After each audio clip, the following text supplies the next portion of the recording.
Hello student, आज हम लोग क्षितिज का लेसन 1 पढ़ेंगे। यहाँ सूरदास द्वारा रचित सूरसागर के भ्रमर गीत से 4 पद दिए गए हैं।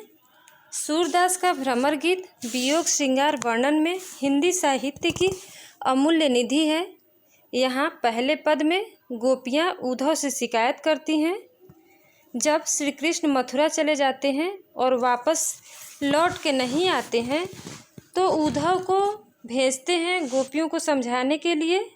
तो उद्धव निर्गुण ब्रह्म का उपदेश देकर गोपियों की विरह वेदना को शांत करने का प्रयास करते हैं।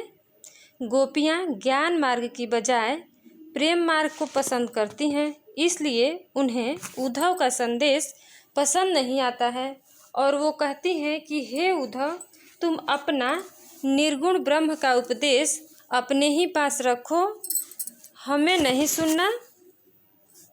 तो यहाँ से स्टार्ट है। उद्धव तुम हो अति बड़भागी।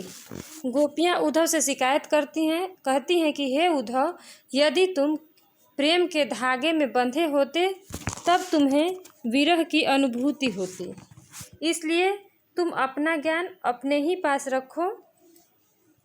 हे उद्धव, तुम हो अति बड़भागी। उद्धव तुम बहुत ही भाग्यशाली हो।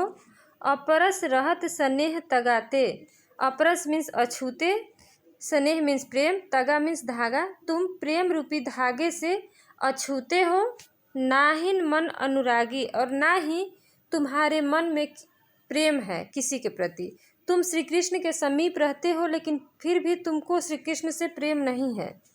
पुरैन पात रहत जल भीतर। जिस तरह पुरैन मीन्स कमल, पात मीन्स पत्ता, जिस तरह कमल का पत्ता जल के भीतर रहता है फिर भी जल की एक बूंद उस पर नहीं ठहरती, ता रस देह न दागी।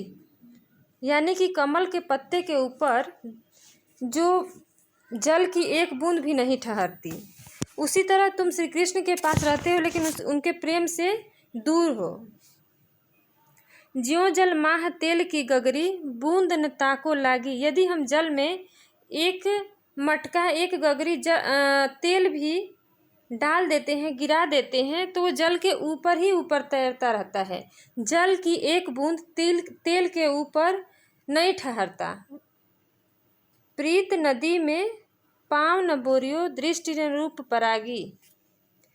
हे उद्धव, तुम प्रेम रूपी नदी में अपने पैर भी नहीं डाले हो। दृष्टि न रूप परागी, और न ही तुम्हारी दृष्टि किसी के रूप को देखकर मनमुग्ध हुई है। सूरदास अबला हम भोरी, गुर चाट ज्यों पागी।